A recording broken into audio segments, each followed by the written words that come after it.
Okay. This is going up the same day, obviously, as the Cosmo, because I've fallen behind a bit in the past little while. Long while. It's been a long time. It's one of my favorite Earth decks ever. One of my favorite Pendulum decks ever, because it implemented Pendulum with Synchro. Deskbots. Move this out of the way over here. So we've got number 9. These ones might be a little bit foreign to some people because the deck was underrated as all hell. So number 9, once per turn during the main phase, he can gain the attack of all other Deskbots on the field. Or sorry, you control, except for himself, until the end of the opponent's turn. Only he can attack that turn. Your opponent can't attack other monsters except for him, I'm pretty sure. No, sorry. I'm incorrect. If he battles, your opponent can't activate anything. Oh, if he would be destroyed, you can destroy a different Deskbot card instead. That's what it was. Alright. So, he's basically your one-turn kill in a single monster. It's pretty stupid. Also, this deck's pretty stupid. It's kind of unfair. Deskbot 8. Scale 1. All their pendulum effects are the same. You can only pendulum Deskbot monsters, and that can't be negated.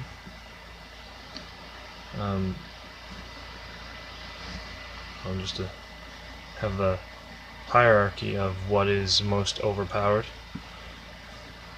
She gains 500 for every Deskbot card in the graveyard. Your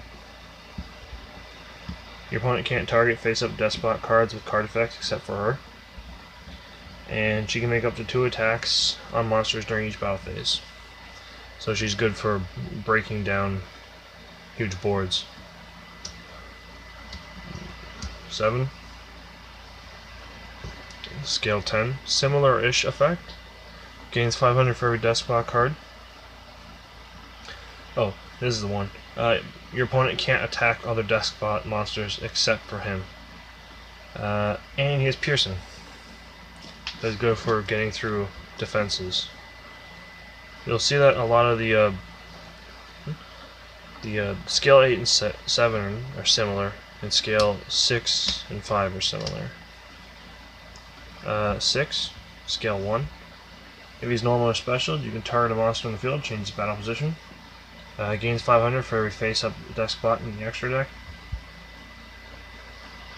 If this card in the Pendulum Zone is destroyed, target a Deskbot card in the grave and add it to your hand. And that's a hard once per turn.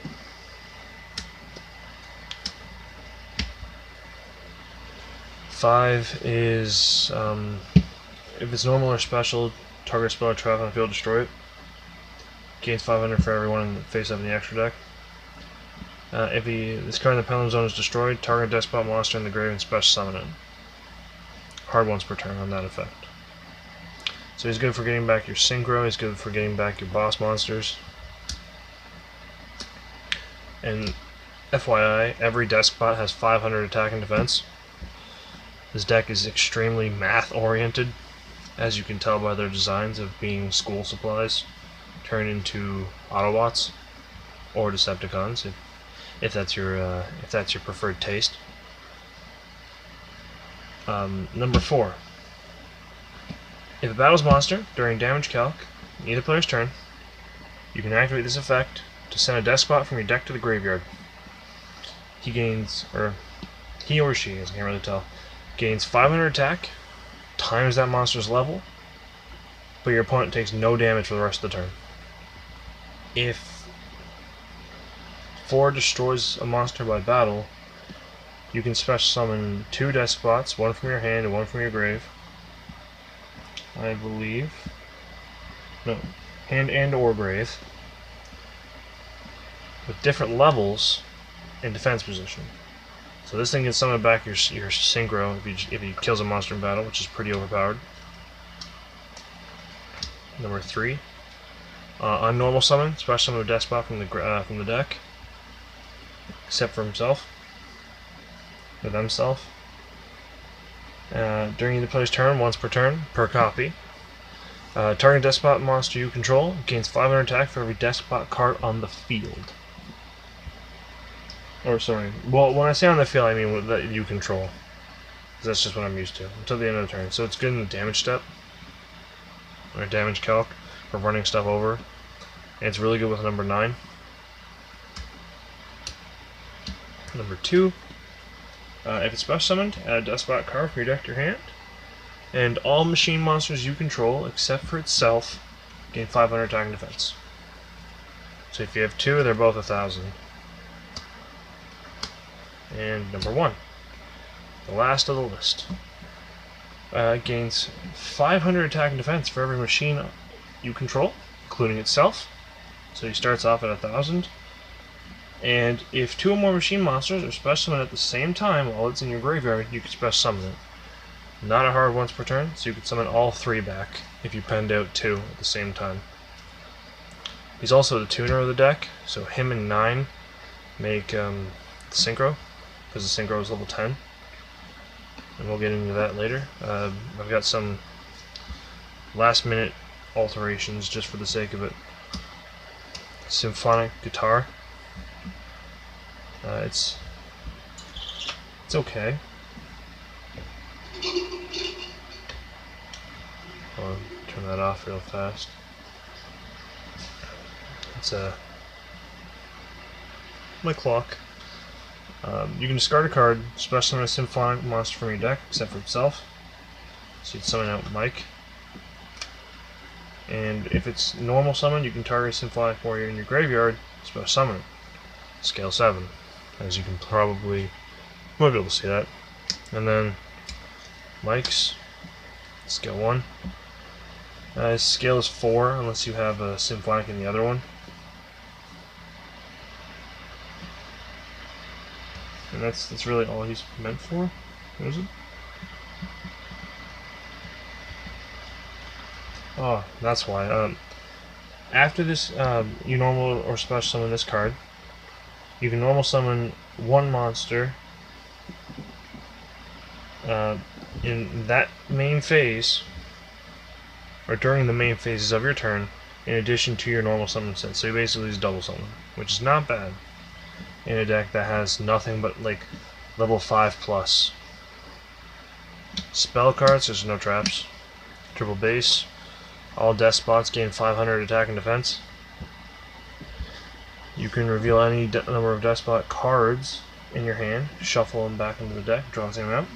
And you can banish 9 Deskbot cards with different names from your field or graveyard, except for base. Shuffle all cards in your opponent's hand, field, and grave into the deck. So it gets rid of their extra summons and shit, which is pretty good. Helps boost their attack. Counts towards number 3. Double downbeat. I don't have the opposite one of this. One that summons one at the higher level, because it doesn't work with pendulums. This one does. Tribute a face-up monster. Special summon one from your deck with the same attribute and type that that monster had on the field, but 1 level lower. You activate 1 downbeat per turn. Dark Hole. Kind of an obvious one. Monster Reborn. Obvious with extra deck monsters. 1 for 1 to get at number 1. And limited removal because they're all machines. And it helps to boost the OTK. Because the deck is basically OTK or flop. Which sucks, but can't be helped. For extra deck, we got 1 Mrs. Radiant. 2 Genius. Just because it lets you add the pendulum monsters if you pendulum 2 monsters at the same time to its zones. 1 Goyle, just because it's Earth.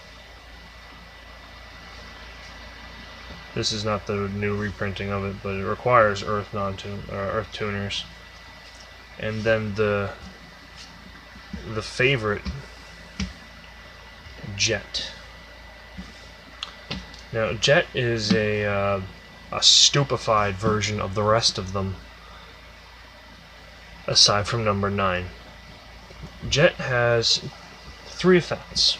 Number 1 is continuous, the other 2 are ignitions.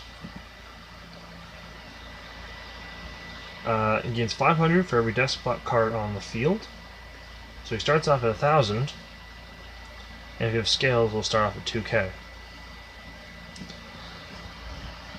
Which is really dumb, because you can't bottomless really any of these guys on summon if they're by themselves. His first effect, you can turn on a Deskbot card you control, destroy it, and if you special summon any Deskbot from your deck.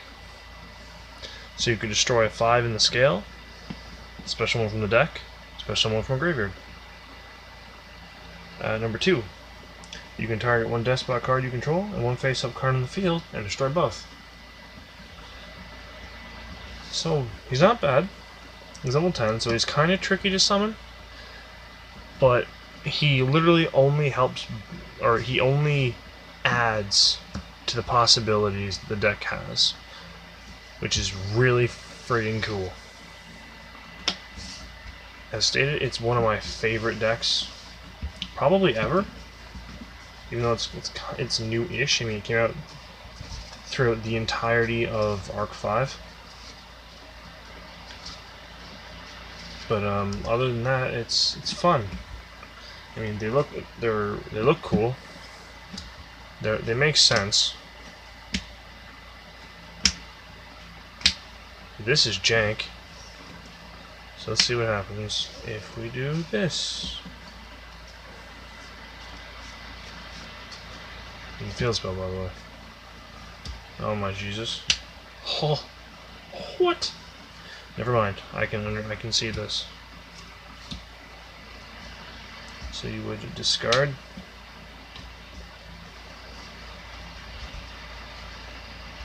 Special. Wait, no.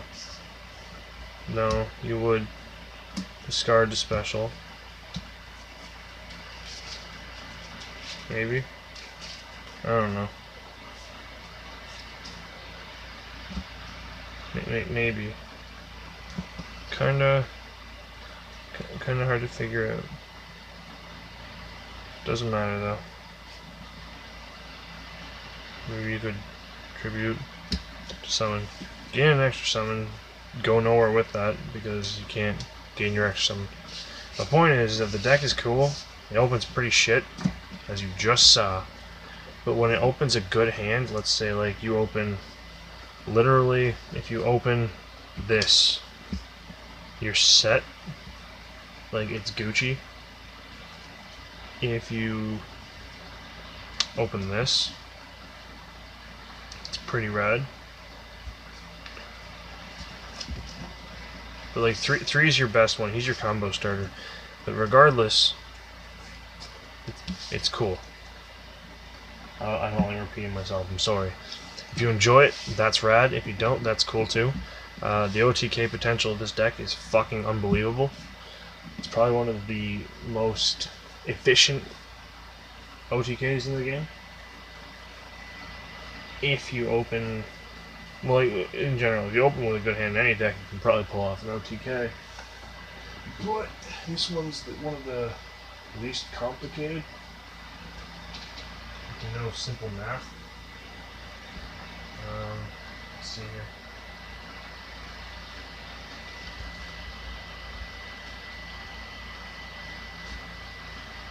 If you I don't know. I might do some games. With like this weekend if I go out with my friend, and you can see me wreck a fool with any of the decks you've seen, just so you can see how good they do. And next time we tackle the beasts of myth. Blah.